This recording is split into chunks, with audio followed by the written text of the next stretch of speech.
Hello, Aquarius. Welcome to the Plaid Sheep Oracle.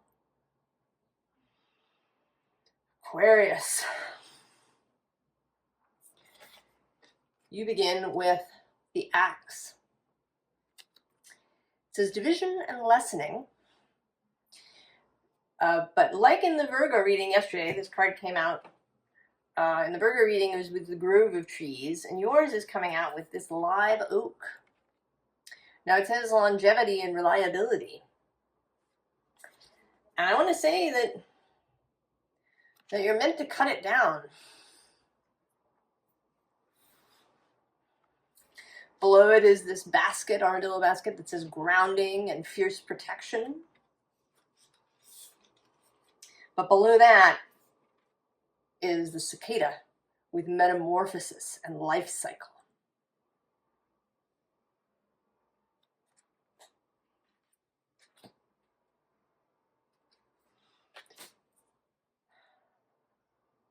Cutting down the old.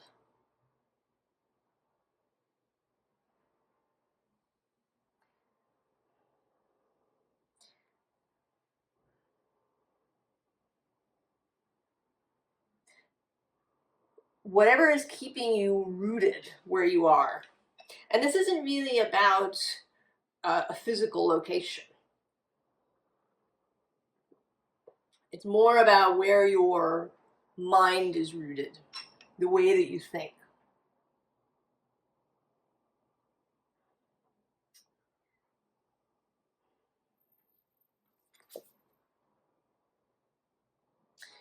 There's these cowrie shells on the underside. And what it says here is passion and feminine power. But there's also prosperity and money. Cowrie shells were actually used as currency. They come in kind of regular sizes, and they're difficult to counterfeit, to create an actual cowrie shell is difficult. So they were used as currency, as money.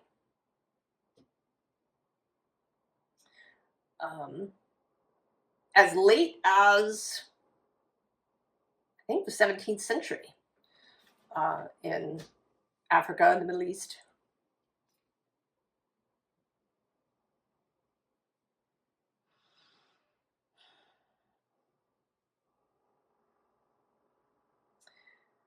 There's something about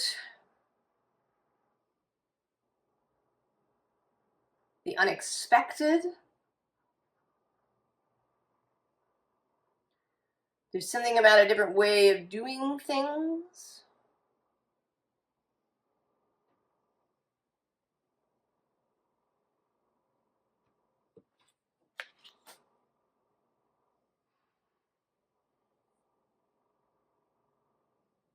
And there is something about the ocean, which comes again later. This watery idea.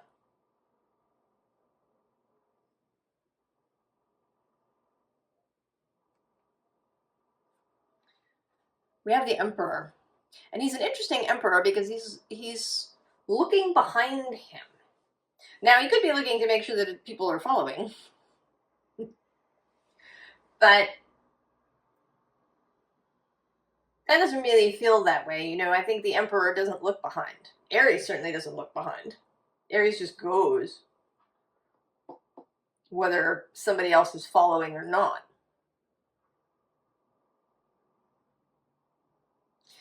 And here, right underneath, we have this Ten of Cups. And then at the bottom of the deck, we have the Ten of Pentacles. So this finish, this completion, a last look to the back. A last look. We also have below the Ten of Cups, the Eight of Swords. And this often seems like somebody who's hit the snooze button too many times.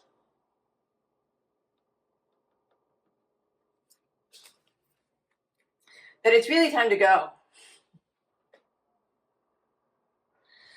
Like, there's no more screwing around. The moment has arrived. And then this sense of one last look repeats here with this Judgment card. I mean, you can take a last look, but it isn't meant to be long and drawn out. It's just one look over your shoulder, a beat, and then you move through the opening. And when you come out the other side,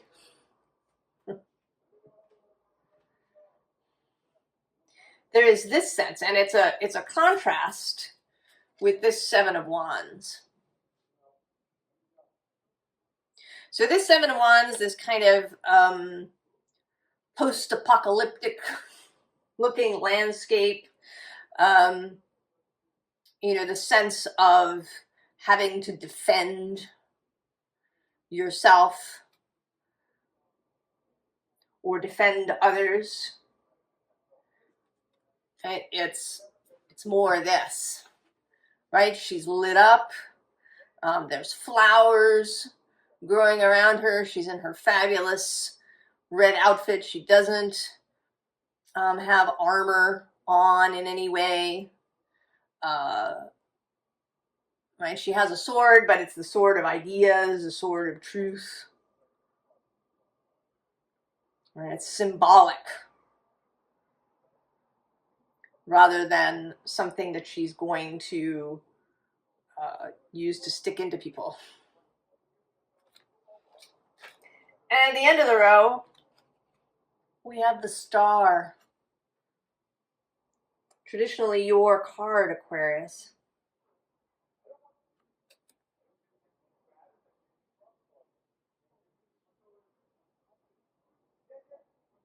You know, and she feels calm and focused, right? She's pouring the water in.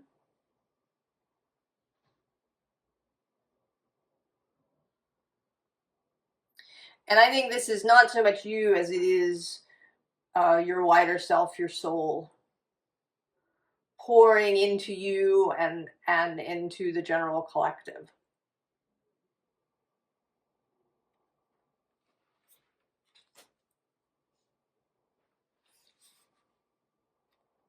So here we have again, transformation.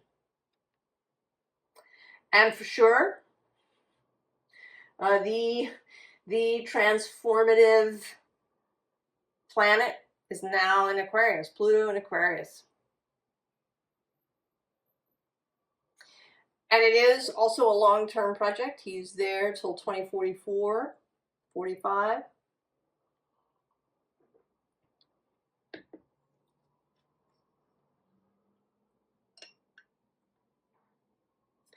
But I don't think that you're meant to wait, right, for 20 years to sort of coast along.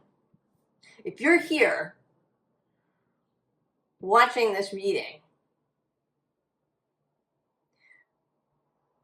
then you're some of the first through the door. It may take 20 years, you know, for the majority of people to make it through the door. There may even be some who never make it through the door.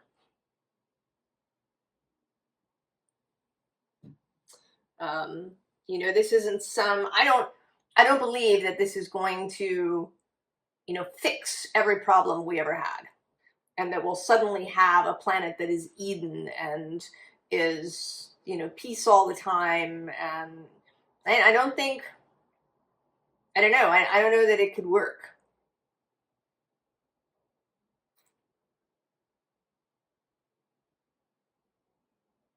Necessarily, or at least not, you know, over the course of 20 years. But I think that we can make a lot of changes in 20 years that would make it much, much better. Not perfect, not Eden or paradise, but really pretty good. Really pretty good.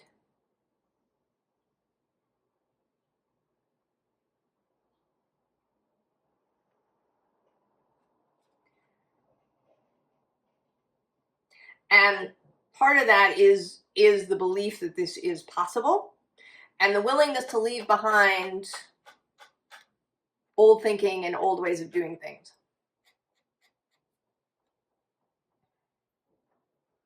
And I totally feel you, Aquarius. It's really strong. this right, this way that we do things. I mean, there's even some things that we do that, you know, they're just right. They're even beyond received wisdom. They're, you know, like the air that we breathe.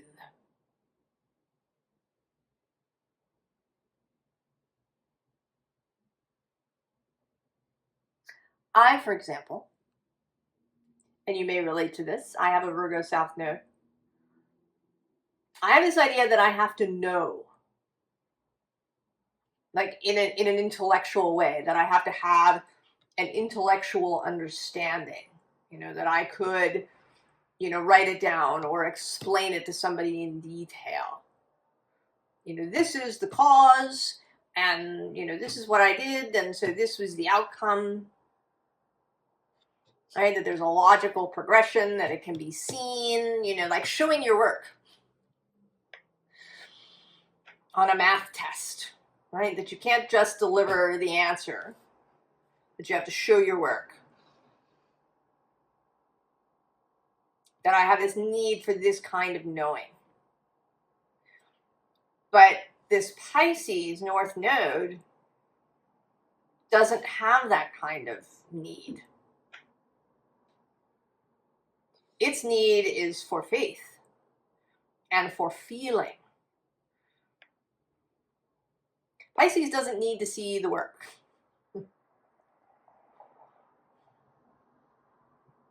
To have a feeling knowing. To have a kind of certainty about a thing.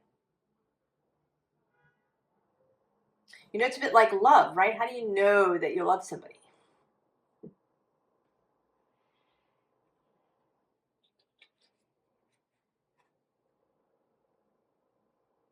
You can get caught up in all of the details, you know, that you know, your heart beats faster when you see them, and, you know, various, right? You could rack up the physical evidence.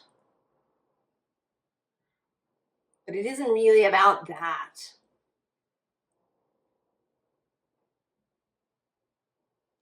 And maybe, I mean, I think that we're all having this at the moment because of how the nodes are moving. That we are all being asked to release some of this, you know, need for evidence.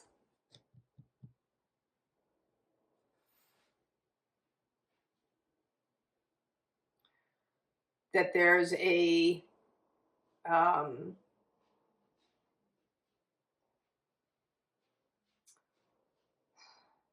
there's a general move towards this more watery way.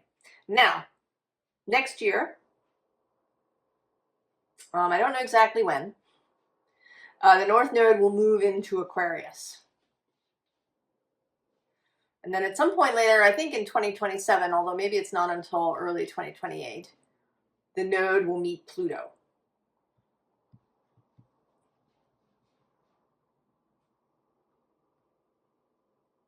So there is reason, if we want to say that, for you kind of really getting moving in this direction.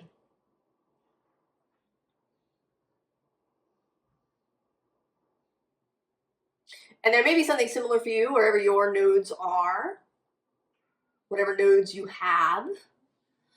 You know, maybe you have a North Node in Aquarius and you're going to have a nodal return, or maybe it's the other way around and you're having a reverse nodal return.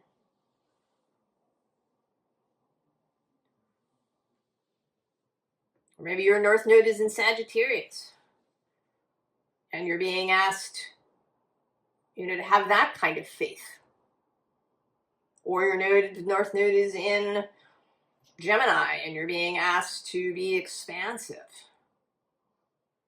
and less specific.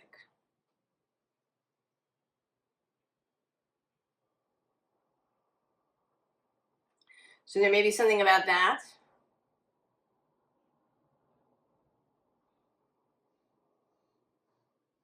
Or something about a transit. I don't know. Whatever is happening for you, and I feel like I've gone down a rabbit hole and I should stop talking about it. But right below this transformation is we have the journey. And on the underside is the night ride. And this card is about feeling safe, right? The little owlet is protected.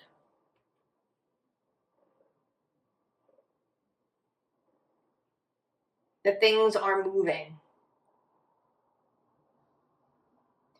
And that there is a kind of protection from, right, that there are these events that are moving. There is our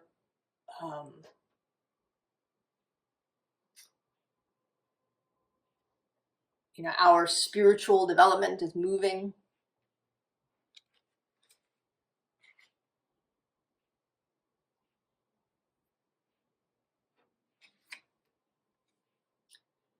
Then we have the rose garden.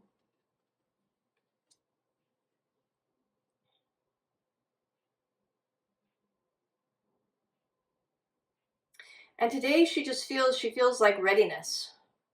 She feels kind of like that. That it's not, it's not a warrior stance that we're talking about.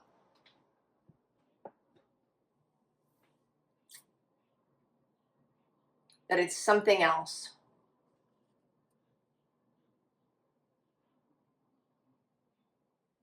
And there we have the butterfly, more transformative energy there. And then tiny triumphs. And this isn't about small victories. This is about tiny triumphing. That the small can triumph.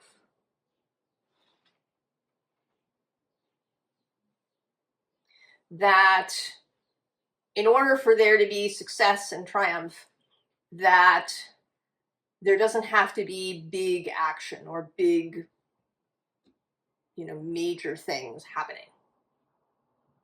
That small action, that individual focus and vibration can have large effects.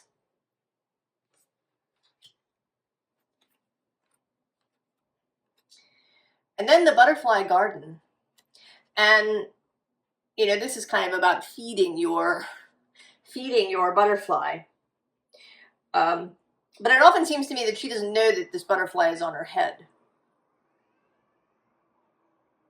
That maybe up until this point you haven't realized that you've been undergoing maybe a bigger metamorphosis than you even knew. I mean, you knew, right? You're on this spiritual journey thing that we all talk about.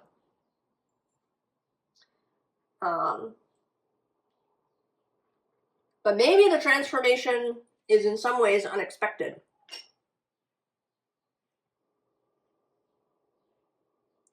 And that now that you see it, you're going to nurture it. You're going to nurture that change.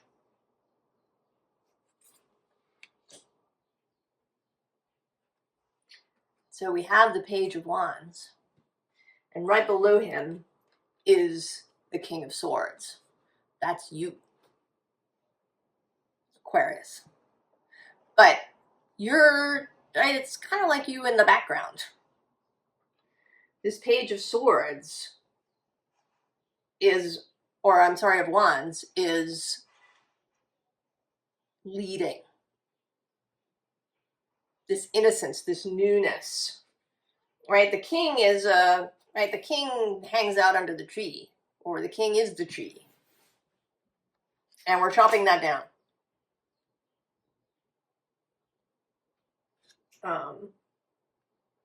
The Knight of Swords lives at the bottom.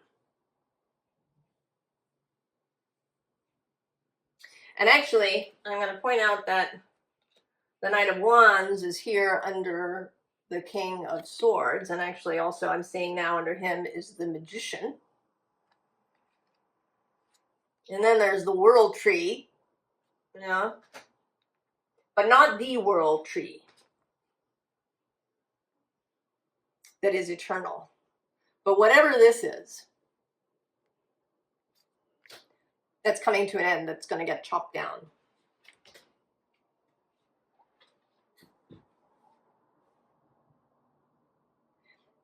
So there's several knights happening here. There's the Knight of Swords, we've seen the Knight of Wands. And interestingly, the Knight of Pentacles is not here. And I don't feel like looking for him. I think that he's waiting. Right? The energetic change comes first. So the swords, the wands, and the cups is here at the end.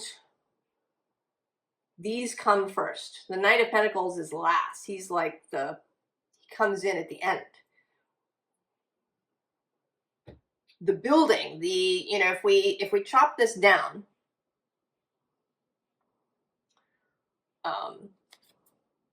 maybe it's kind of dead. Maybe it's diseased. Maybe it's just spent. It's come to its end.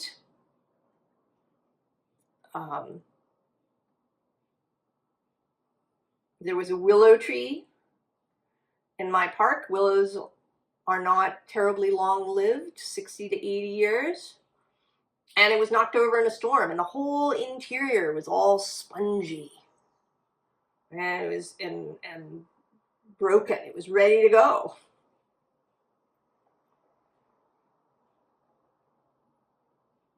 But before you plant a new tree, you would want to clear all of that out energetically. Right? There's an energetic clearing and energetic movement happening first. Because then we get judgment again. And this Queen of Wands energy again.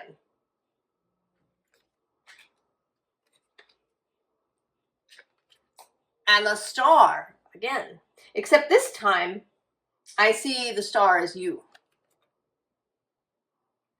This character. As you. And you're meeting the Knight of Cups. And this is not about romance or, even friendship. This is about a point of view.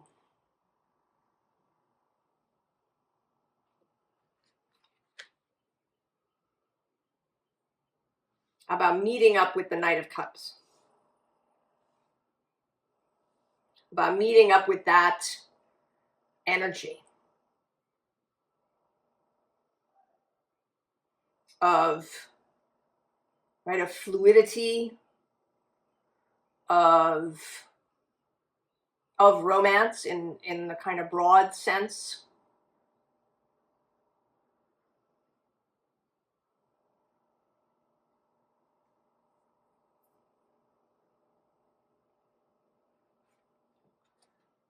We have the spider.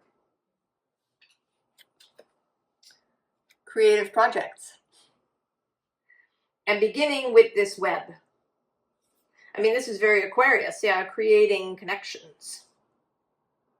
And we think of them now as, connections across the internet. And these certainly have their points. But I think this is connection through soul, through spirit, and then also in the physical.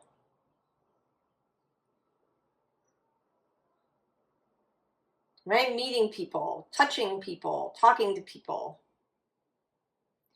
Creating connections in that way, where, creating really interdependent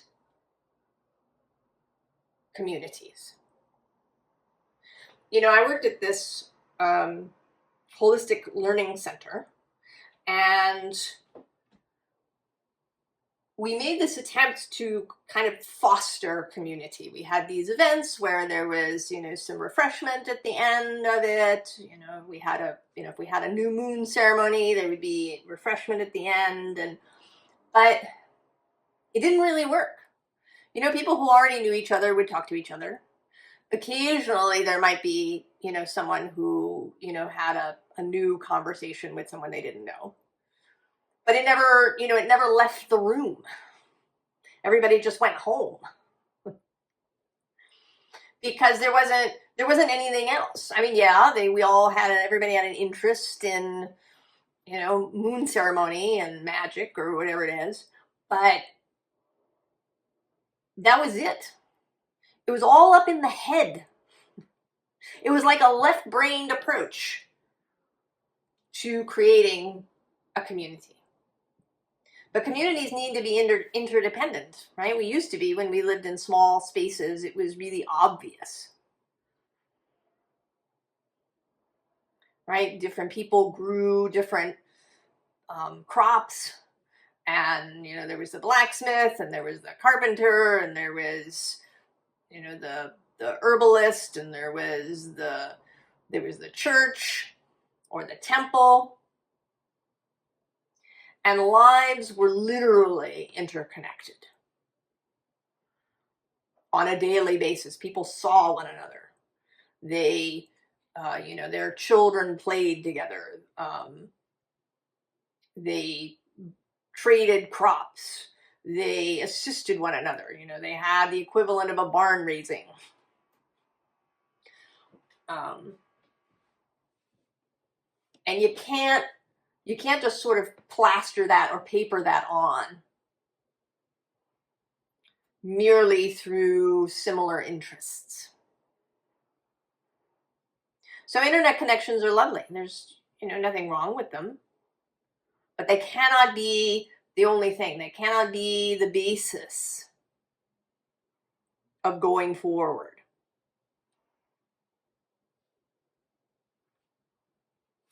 Below that, we have death again.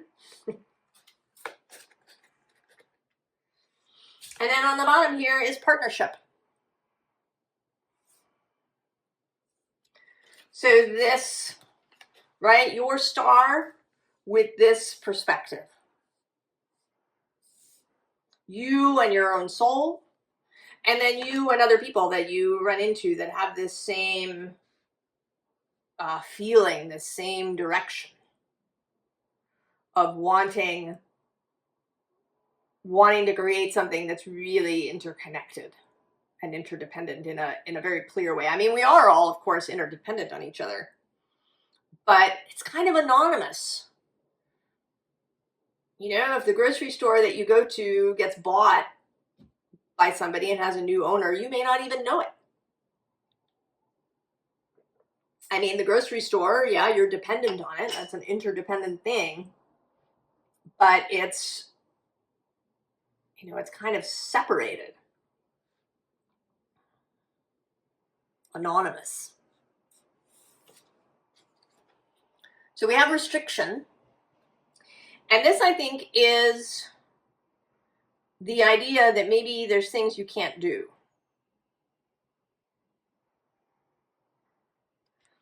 And that's part of this tree.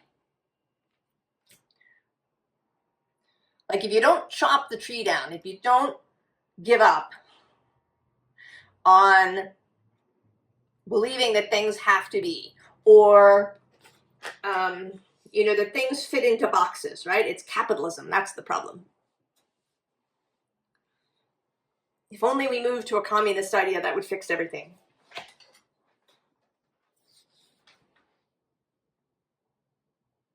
Right? That's kind of an old thinking pattern. What you're being asked is to give that up entirely. Right? And then we have the dog, which says loyalty, sincerity, and unconditional love. And, you know, on the one hand, yes, absolutely. Right? This lovely dog energy. I mean, who doesn't love a golden retriever? beautiful dog energy. But being loyal to something that doesn't work isn't helping you.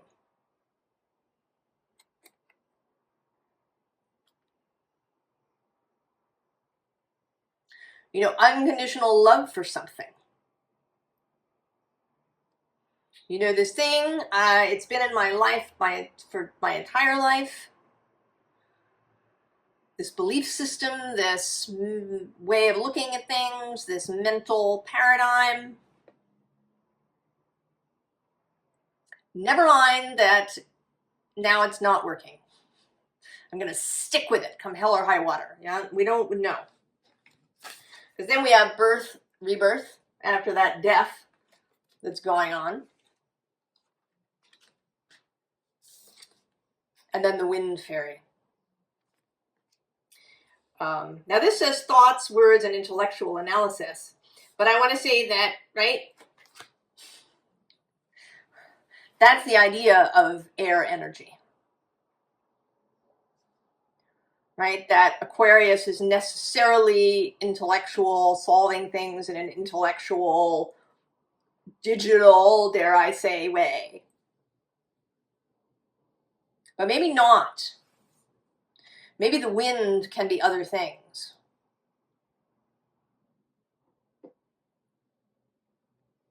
That air energy has other gifts, other aspects that don't have to do with the intellect. And that's not to say that you're going to give up your intellectual skills, but that they're not going to be necessarily the immediate go-to, especially in the current moment. Right? This is a new kind of butterfly sitting on your head. Or that maybe intellect isn't what you think it is. I think I'm going to share the Ian McGilchrist podcast. I mentioned it in the Virgo reading, and I think I'm going to share it so everybody can watch it. What we think of as intellect and intellectual analysis may be really only one-sided. That we've fetishized a kind of left brain intellectual analysis that breaks things up into pieces. And that isn't the only way to proceed.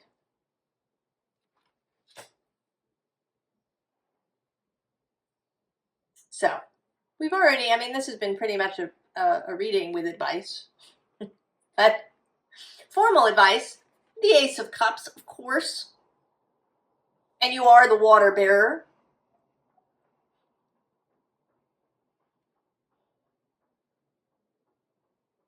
There's like a real call, right, with all of this, right, this star, with all of this water energy, to really, really lean into water and air together.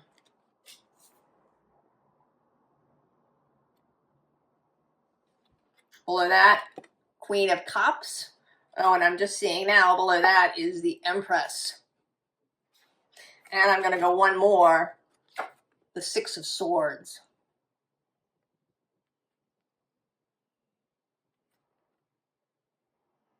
Right, and this, right, this meditative, this preparation, right, before going through the door.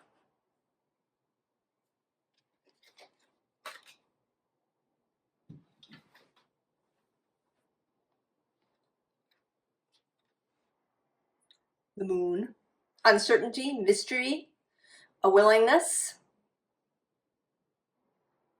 to engage with uncertainty, to engage with this emotional, really interior energy.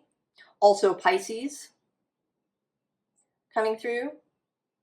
I mean, certainly you and Pisces have things in common, but signs next to each other, it's a little tricky.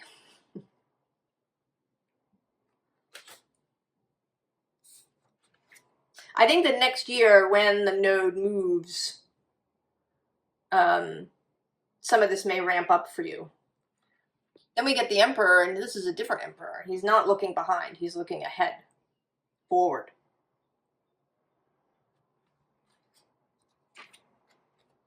And then the Hermit with the star. And there may be something, I mean, in kind of a predictive way, it may be that Virgo and Aquarius, that you may, maybe you meet somebody with strong Virgo energy, maybe you've got strong Virgo energy going too. Or there may be something about the Virgo energy and the Aquarius energy really working together currently.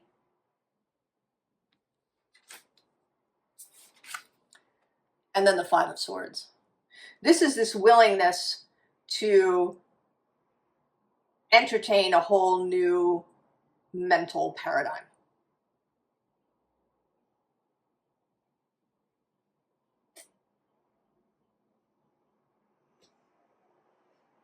Maybe a new way of seeing air, a new way of seeing everything, like turning a bunch of things on their heads.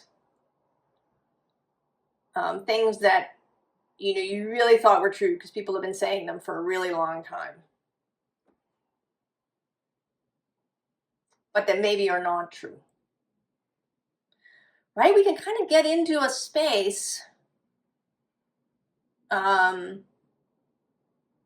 where somebody said something and then somebody says it again and again, and soon it becomes the thing, the way that we do things. And we don't even remember the original moment. And we just take it for granted, and everybody believes it's true.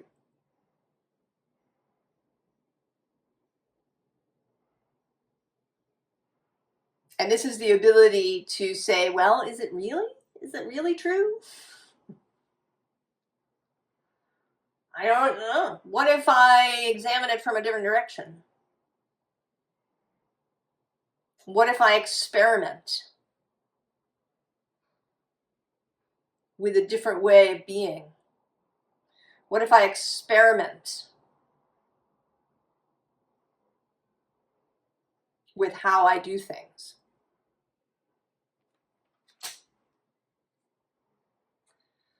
Aquarius. Chopping down the tree that needs to go. Chopping down the tree of old beliefs.